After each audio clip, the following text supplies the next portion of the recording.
Observations of an Autistic Mind, number 3. Hello. I have a lot to talk about, and I'm gonna try to keep my thought spaces tighter, and I'm gonna try to not make an hour-long video again.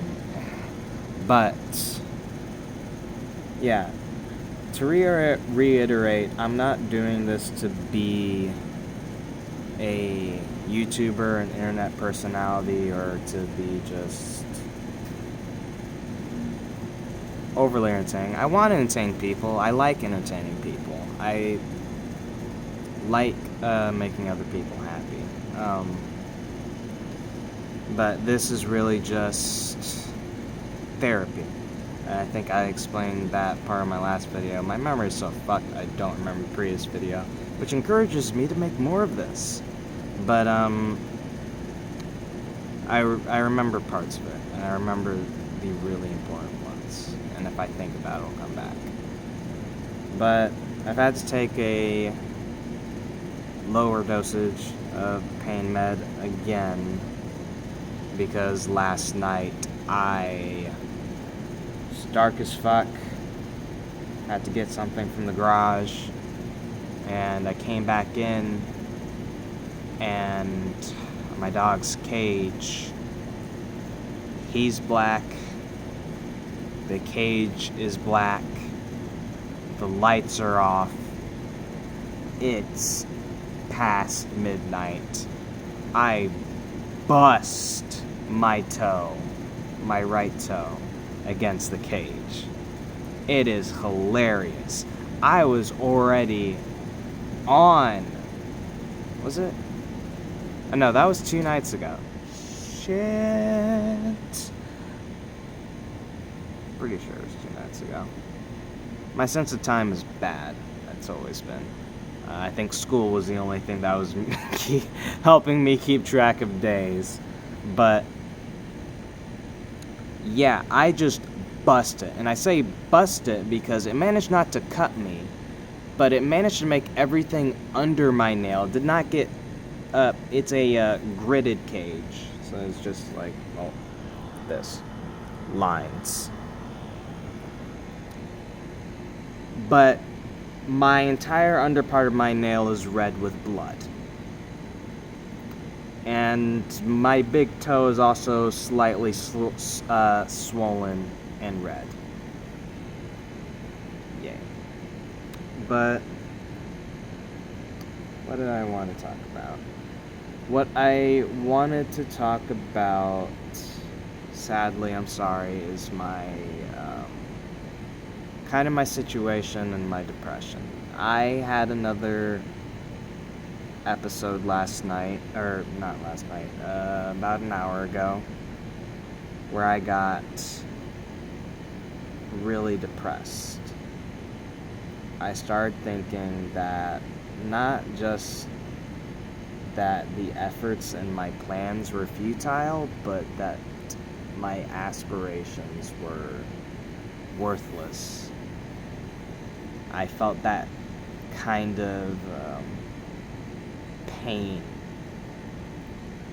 I don't know how best to describe it, and that's not the proper way to describe it. That pain of depression that is just makes you not want to be here and makes you want to die. And part of the times this happens, I was also having an anxiety attack that lined up around the same time.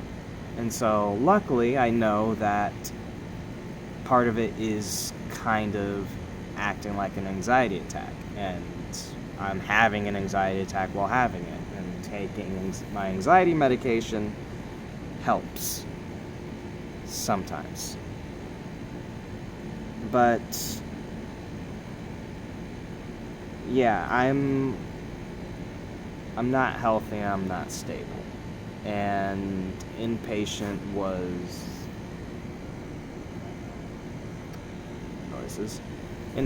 really bad for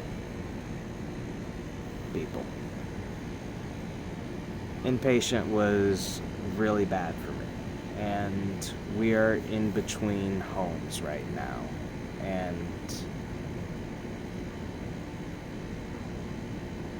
I was thrown out of not really thrown out of a psychiatric office. I have a bunch of physical symptoms. I explained in my last video. I haven't elaborated all of them, but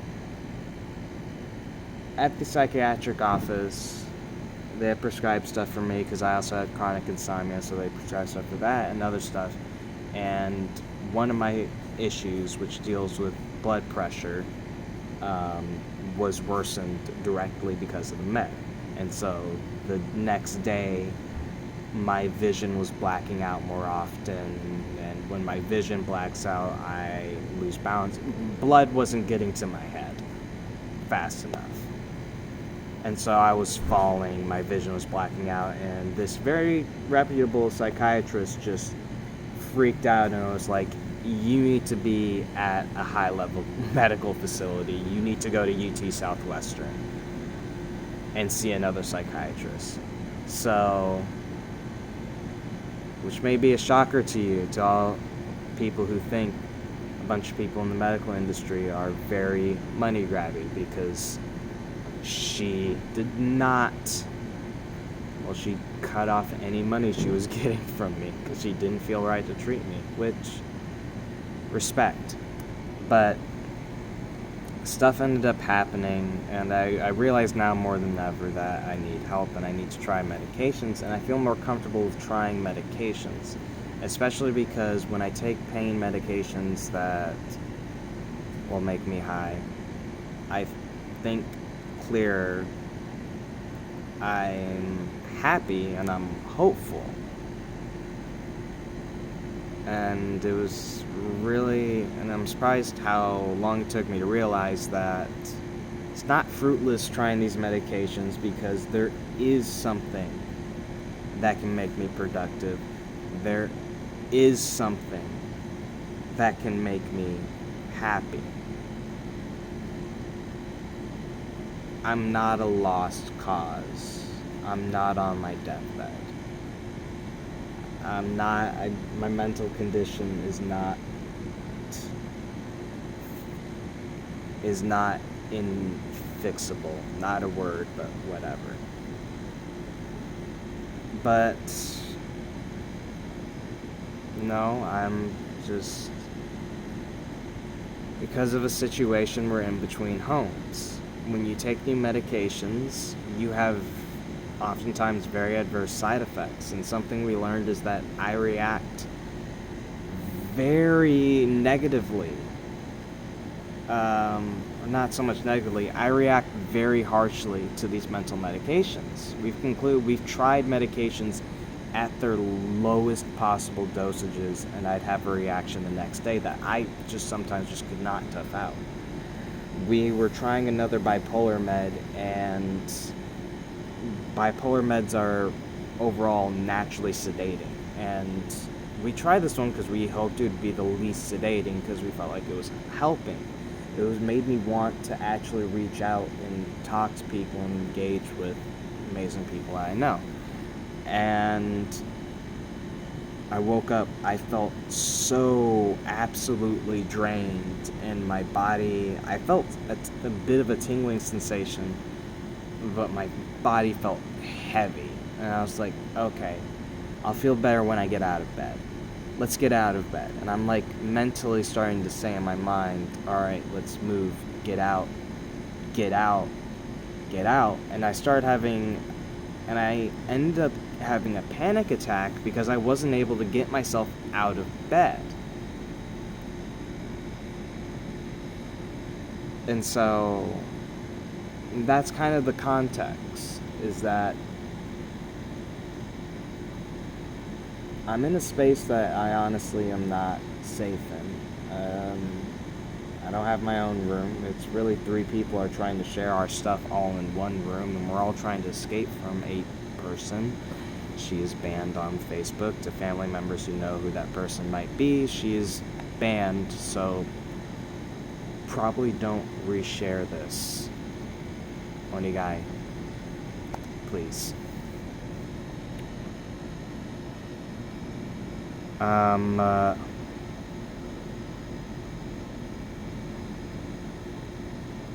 And my condition is such that it's really hard to find a good doctor. So the thing I'm still most nervous about is finding another doctor. And so, but it's looking like once the situation gets stable here, we're not going to be here. And so I won't be able to see my psychiatric. And we had a therapist we were seeing a while ago that I feel she was really great that we need to see. That I need to see. But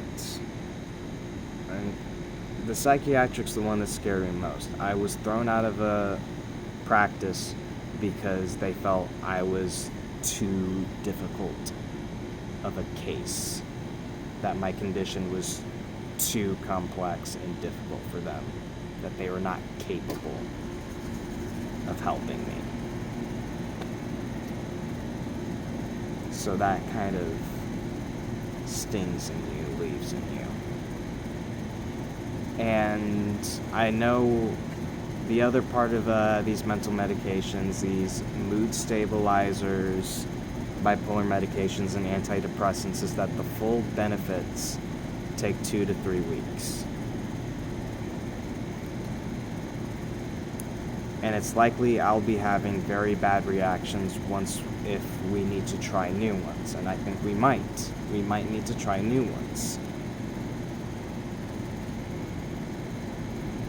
But I'm not in a place where I can safely do that.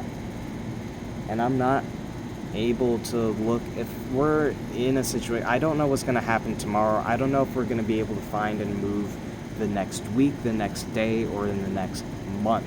And so it's just like toughing and committing to a job, I feel like is just may just harm me in the future. And overall harm me for a bunch of other reasons I don't feel like getting into. Even if I am capable, which I don't think I am. It's like I have good moments where I feel like I can learn and be productive. But I have a lot more bad ones. So I know what I need is a stable place where I can be trying medications, going through debilitating side effects that can go away. A lot of them go away or get better enough to be tolerable within more time. There's 3 Geodon and another one at lithium, and another one that got worse. It's just like, in my type of condition, once we find a med the process of finding a med that helps is going to incapacitate me. So, yeah, that sucks. Currently, the new med I'm on gave me a very adverse side effect. And I had immediate reactions. And the doctor at Haven had believed that I was extremely reactive to mental medication. And so the dosage is actually half the minimum. I'm taking half the minimum. She said she wanted me to move up. And hell, the first day, part of the side effects, I do feel like I was being more social and I was happier. But then the next day, I felt like it was hard to talk to people and keep my head up, and my mouth felt just down. And I'm very willing to believe that I may just not be at the max dosage. I was also having vertigo, and my blood pressure dropped to below 100. It's never dropped to below 100, the top part, as well as the bottom part being in the 60s. So there was that, too. Which is gone. That also is gone. And so, I don't know, I just really want to let this out. I just want to be in a space of my own, being able to try stuff we have planned. If Tegretol doesn't work out, gabapentin is a recommendation, and I'm willing to try other stuff.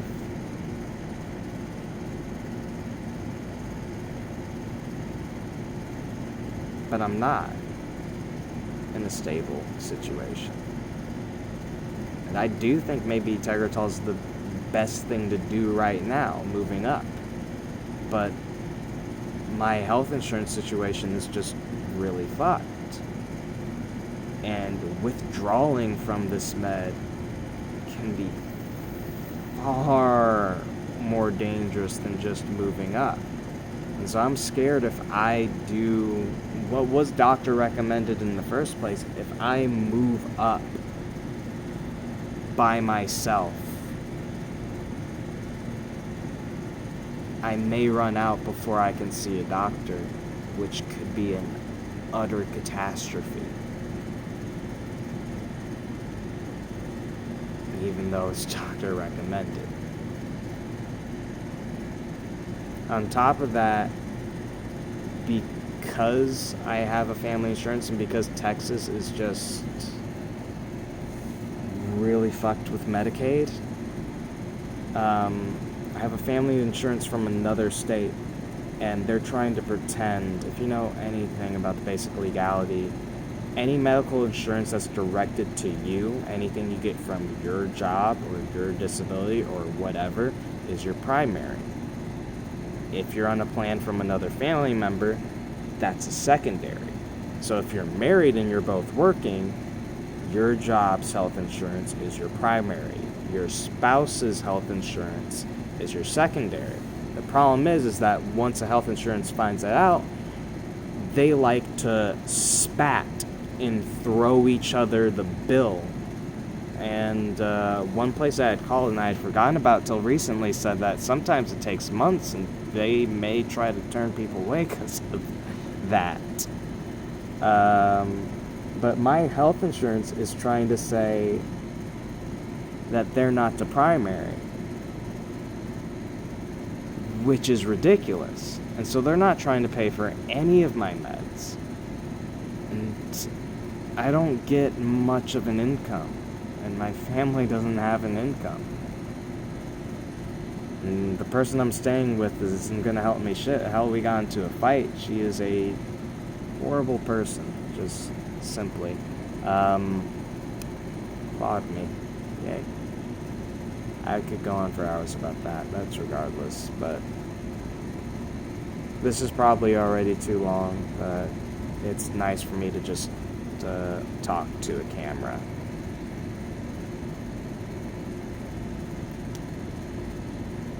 If you're wondering my weird weeb language, it's Japanese. I taught myself for 6 months.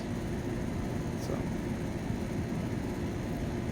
arigatou gozaimasu. Watashi no namae wa Chase desu. Thank you for listening.